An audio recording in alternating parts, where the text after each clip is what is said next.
Okay, so hey, Lee, how's it going? There's so much that I want to discuss with you. I don't even know where to begin. How are you? I'm doing great. Good to see you, Michael. And I just want to say you've been killing it. I love the interviews at the convention and other events you've been doing with Glenn. So few people in independent media are actually critical of other independent media and other independent figures. And, most are kind of glorifying anyone who's supposedly anti-establishment. And so few are doing original reporting and you're actually doing it. So I appreciate what you're doing. Well, I'm flattered, Lee. I feel similarly toward you. I mean, we could get into a whole rabbit hole here of the independent media and my observations of it. I mean, maybe we should. I mean, what the hell? I do feel.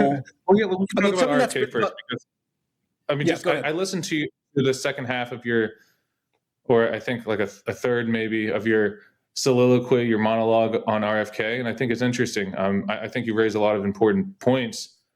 Um, I'm not super hopeful, or I wouldn't predict that there's going to be a huge crackdown on the deep state. There's certainly going to be a big kind of exit of many people in the bureaucracy, and they're probably going to leave not because they're, some type of CIA goons, but rather there are folks who don't feel comfortable with Donald Trump as president. There are other folks that are being rooted out for being insufficiently loyal to Donald Trump, and that's in the three-letter intelligence agencies. It's also in the DOJ. There's going to be a huge turnover if Trump is victorious in this election. And in terms of RFK, one thing I'll say, just to kind of push back gently, is that we don't know. Your article, I think everyone should read it. The piece raises a lot of good points.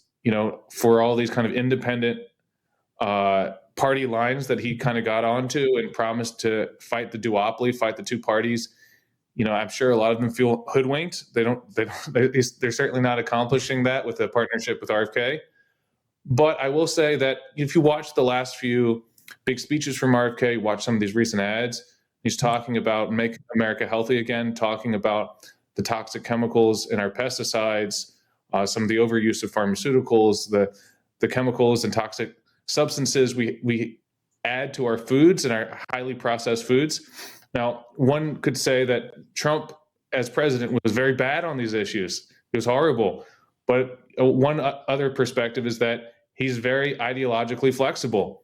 It's possible that, you kind of look down on folks who say, oh, he's raising the discourse by joining the Trump campaign. And, I share some of that cynicism. But perhaps, at least around the edges, for a Republican administration, Bush or Reagan were not good on these issues either. For a Republican administration, perhaps if he incorporates some of these critiques of big ag or big pesticide, the chemical industry, into his administration, is not so horrible on it as he was the last 4 years he was in office, that's perhaps a market improvement. I don't know about the rest of the deep state. I don't know about what's going to happen in Ukraine. But on food and chemicals, perhaps there's something to be optimistic about.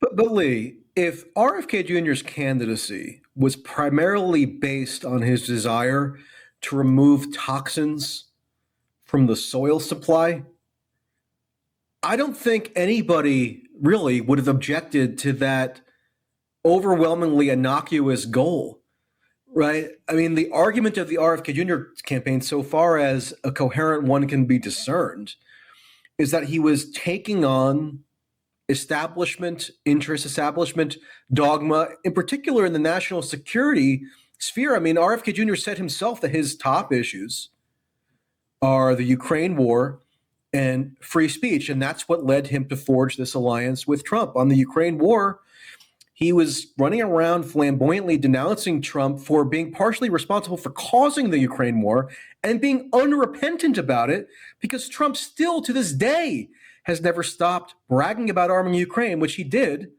and went further than even the Obama administration had did. RFK Jr. was denouncing him for that. On the issue of free speech, Right. I mean, I don't know. I mean, RFK Jr. and Trump, they may have bonded over their shared pro-Israel fanaticism. I'm not sure, because on the issue of speech, Trump is gallivanting around with Miriam Adelson, boasting about how he is going to use the coercive power of the state to crack down on so-called anti-Semitic speech. So maybe RFK Jr. loves that, and that's part of his whole conception of free speech. I'm not sure, but the point is, if the focal point of his campaign was just this issue of removing toxins from the soil, I mean, I don't think you would have found many people to object to that. But it went so much further. In terms of the three issues that he raised, the Make America Healthy Again agenda, whatever you want to call it, that's been up there just as much as free speech. And I don't want to have any kind of delusions about this, as you mentioned, delusions. The Trump administration was very bad on this. The Obama administration had moved into place to ban chlorpyrifos. We spray millions of tons of this in California and other states that grow a lot of fruits. This is linked to, it's a neurotoxin. It's linked to autism. It's linked to neurological problems in children and pregnant women. The federal government, the EPA, was moving towards banning trichloroethylene, which is a cleaning product that's actually fatal. People have died from this. It's used at dry cleaners. The Trump administration rolled that back. What did the Trump administration bring in to run, these vital agencies, the FDA, the CDC, the EPA? I mean, it was just tons and tons of industry lobbyists. The top lobbyist for the American Chemistry Council, which represents the entire chemical industry. The top lobbyist, Nancy Beck, was brought into the Trump administration to regulate her previous clients. So, look, I want to be perfectly clear that as hopeful as I am that a lot of these vital issues that RFK is talking about in terms of healthy food, pesticides, processed foods, I think either candidate needs to be talking about it, and the fact that he's elevating it as one of his top issues is vital. But yeah, I mean, there's a big inconsistency there. The question is whether Trump can incorporate some of this, because it's now part of his base. This is really, if you talk to RFK supporters, this is a top line issue. This is what really I think is a very vital part of his appeal. Can he kind of change the mix of what a future Trump EPA or CDC might look like? I don't know, but I think that's one reason not to be completely cynical. And look, politicians change over time.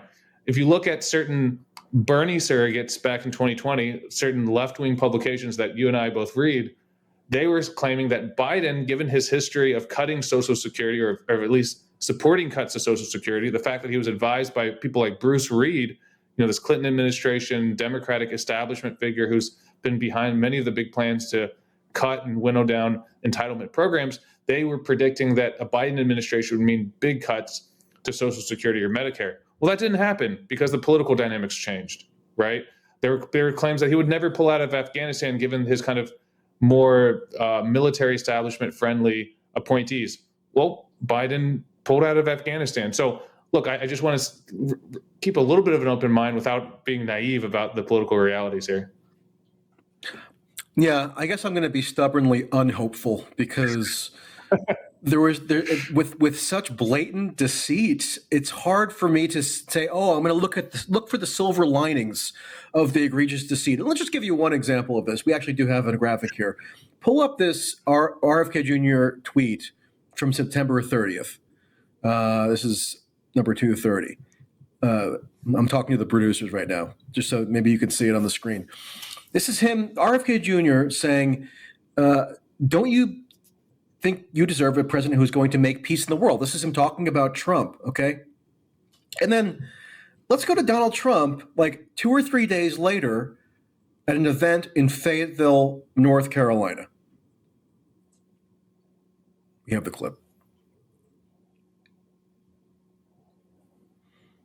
Do we have the clip? This is video 2, Trump in Fayetteville, North Carolina, like 2 or 3 days after this tweet, that tweet from RFK Jr. They asked him, what do you think about Iran? Would you hit Iran? And he goes, as long as they don't hit the nuclear stuff. That's the thing you want to hit, right? I said, I think he's got that one wrong. Isn't that the one you're supposed to hit? I mean, it's the biggest risk we have. Nuclear weapons, the power of nuclear weapons, the power of weaponry. I rebuilt the entire military, jets, everything. I built it, including nuclear, and I hated to build the nuclear But I got to know firsthand the power of that stuff, and I'll tell you what, we have to be totally prepared. We have to be absolutely prepared. But when they asked him that question, the answer should have been hit the nuclear first and worry about the rest later. And that's what I said. If they're going to do it. If they're going to do it, they're going to do it, but we'll find out whatever their plans are. But great question. Thank you very much. Thank you. Thank you, Austin. Okay, so that's Trump repeatedly saying that Israel ought to strike Iran's nuclear facilities. That same week, it was reported that he made a phone call to Netanyahu in Israeli. This was reported only in Israeli media. I haven't seen it really reported anywhere in American media, but Israeli media reported that Trump made a personal phone call to Netanyahu, who he had supposedly had a falling out with in the past. Now, apparently, they've mended their ties, and congratulated Netanyahu on invading Lebanon. Before Israel invaded Lebanon, Jared Kushner put out a tweet or a message calling for Israel to invade Lebanon. Kushner's still a proxy for Trump, essentially, as far as I could tell. When I interviewed Trump's co-chair for his transition at the vice presidential debate, you may have seen this, Lee, Howard Lutnick, he told me directly that Jared Kushner is going to be helping staff a second Trump administration. Why this should be surprising to anyone, I'm not sure. I mean, did anybody think that Kushner was going to be out of business? That never seemed plausible to me, but there you have it from the horse's mouth. So I guess this gets to why I'm kind of more resolutely cynical here. On the one hand, you have RFK Jr. and others who maybe we don't have to name going around declaring that Trump is going to bring peace to the world while he's literally calling for Israel to bomb Iranian nuclear facilities. He has also said stuff to the effect of what the Biden administration should be doing right now is threatening to bomb the entire country of Iran into, quote, smithereens, rain down bombs just on all their major cities. And you have Robert F. Kennedy Jr. saying, like, this is like the peaceful message that harkens back to the incredible legacy of his martyred uncle and father. I mean, this is just idiocy. Well, I mean, as you mentioned, this is like absurd propaganda, is it not? It is actually an accurate representation of the Kennedy legacy in the sense that Correct. JFK lied. He lied about a missile gap. He basically mobilized a new Red Scare around the 1960 election to say that we're at risk of being bombarded by all these advanced Soviet nuclear missiles, and we really didn't have the technology to keep up. That Eisenhower and the Nixon previous administration had not invested enough in the military. And it was all basically a lie. You know, the subsequent reporting showed that the Soviets had no massive buildup of advanced missile ICBMs and nuclear weapons. It was all kind of to whip the public into a panic so that he could be elected. And a lot of his rhetoric during his administration about being the peace candidate and getting a peace for our time, you know, the speech at American University, was kind of window dressing for a very interventionist, militaristic agenda. So look, no disagreements there. And if anything, just to kind of continue the 1960s parallel here, Trump sounds like 1968 Nixon, right? That Nixon spoke out of both sides of his mouth. He kind of attacked the Johnson administration for not doing enough against the communists, while kind of floating this vague, euphemistic, a secret peace deal that he could reach with the North Vietnamese.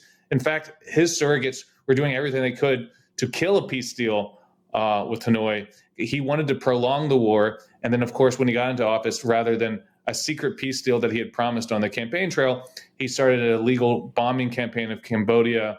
It escalated the secret dirty war in Laos, escalated American involvement in Vietnam directly, killed hundreds of thousands of civilians unnecessarily. Really kind of grim political dynamic around deceiving American media and the American public around his plan for ending the Vietnam War. He in fact only escalated it. Trump's rhetoric around Iran, Israel, Lebanon has been terrifying, frankly, and really kind of breaks from his very refreshing views in the 2015-2016 Republican primary, when he was a very lonely and populist voice against the Bush neoconservative agenda and just pillaring every other candidate for their military and interventionist views. It was very refreshing for whether you're a Democrat, or Republican, Independent, to hear any kind of candidate talk that way. Where we're used to the uniparty rhetoric on threat escalation from all of America's supposed adversaries, the need to spend more and intervene more, and talking about the risk of terrorism. Trump was very frank and I think reflected the sentiment that most Americans feel about never-ending wars. And here he is, kind of just sounding sort of like a more bombastic Jeb Bush in terms of launching us into a new war with Iran. Which, again, like if we actually strike Iran, if we assist Israel with striking Iran's nuclear facilities and its civilian infrastructure and its oil infrastructure, that's a regime change war. That's a new regional war across the Middle East. Yeah, and my problem with the whole RFK Jr. conceit at this point is that he's legitimating this policy program as somehow reflecting a heroic opposition to the so-called deep state or military-industrial complex. I mean, I'm a stickler for what politicians actually do when they obtain power. Trump said all kinds of things in 2015, 2016. In fact, famously, although in 2015 he was hectoring people like Marco Rubio for being puppets of Sheldon Adelson, once he began to shore up the Republican presidential nomination, he ran right into the arms of Adelson and started accepting his largesse, went to the AIPAC conference and recited all the standard talking points. And then, although he had promised in 2015, so early in the primary season, that if he were president, he would come up with a deal of all deals to resolve the Israeli-Palestinian conflict, what did he do? He became the most deferential possible president to Israel, and now he's running on a platform where he and the Republicans are denouncing Biden and Harris for somehow being in hoc to Hamas or pandering to anti-Semites, despite the Biden-Harris administration providing more military support to Israel than literally any president ever in terms of sheer quantity of material. I mean, Leah, let's get, go ahead. Well, I just want to say what underpins, I think, this entire discussion is our winner-take-all system. I'm skeptical of anyone who just kind of blindly supports any third-party candidate in our current system.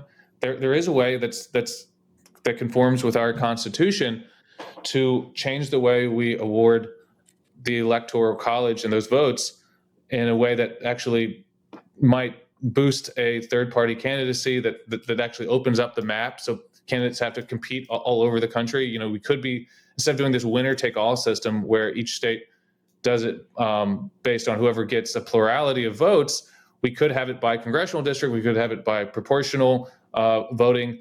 There's a way that opens the system up so that, you know, we'd have multiple candidates, multiple parties. We don't have that, right? We have a winner-take-all system that just mathematically benefits two candidates, and the two candidates we have are both competing to be militaristic in terms of Israel and Iran.